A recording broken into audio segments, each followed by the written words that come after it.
آپ نے ایک پہلو دکھلایا انتخاب بلتی ہے آمدن کا، اس میں ساری محبت، افزر گزر، اچھے اخلاق سارے، لیکن کیا میں انتخاب بلتی ہے آسن کی وسعت کے اندر یہ دوسرے واقعہ بھی شامل کر سکتا ہوں جس کے اندر تمام جنگ بدر، جنگ احد، پوری مخالفین کو تحریر کیا گیا، اور قرآن کے اندر جہاں پر جو مفسد اور مخالف اور دشمنان ان کو داخل کر سکتے ہیں. میں کرتا ہوں ان سب کو آپ داخل کر سکتے ہیں، کیونکہ میں نے جب بات کہی تھی صفات باری تعالی کے مظہر ہیں تو ایک بات پر میں نے زور دیا تھا کہ متوازن مظہر ہے اور کمال توازن پایا جاتا ہے.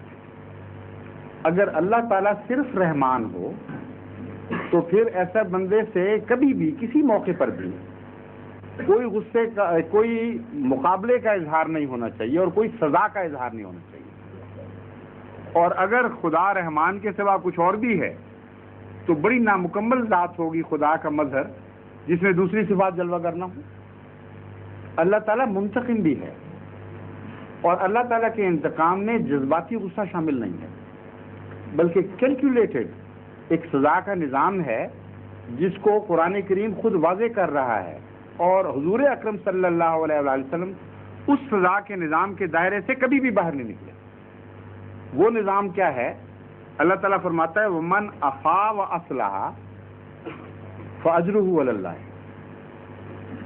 کہ عفو بہت اچھی چیز ہے، لیکن ایک شرط کے ساتھ صرف تمہیں معافی کی اجازت ہے.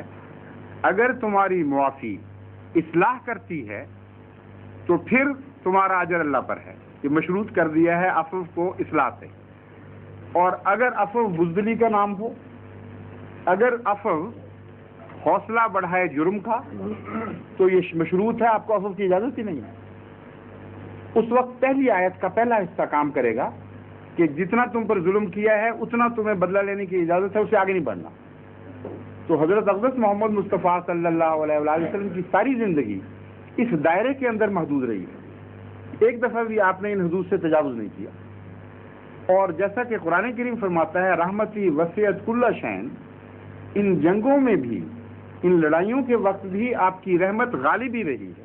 مثلا آپ نے جنگ بدر کا حوالہ دیا ہے نا، جنگ بدر میں آپ کے صحابہ کی تعداد 313 تھی، جن میں لولے بھی تھے، لنگڑے ایسے بھی تھے جن کے پاس ٹوٹی ہوئی تلواریں تھیں، لکڑی کی تلواریں بھی تھیں. اتنا لباس تھا غربت کا کہ بعضوں کو شہادت کے بعد جب اپنے کپڑے میں ڈھانپنے کی کوشش کی گئی، اوپر سے ڈھانکتے تھے تو نیچے سے ننگے ہو جاتے تھے، نیچے سے ڈھانکتے تھے تو اوپر سے ننگے ہو جاتے تھے. اس غربت کی حالت میں 1000 جوانان عرب سے مقابلہ تھا جو چوٹی کے تھے، اور ان کے ساتھ رزمیہ اشعار پڑھنے والی عورتیں بھی تھیں، ان اونٹ سوار بھی تھے، گھڑ سوار بھی تھے.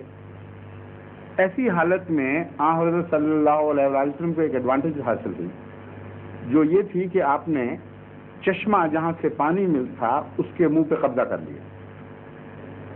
کوئی دنیا کا جرنیل سوچ بھی نہیں سکتا یہ بات کہ کمزوری کی یہ حالت ہو اور اس چشمے پر دشمن کو قبضہ کرنے دے.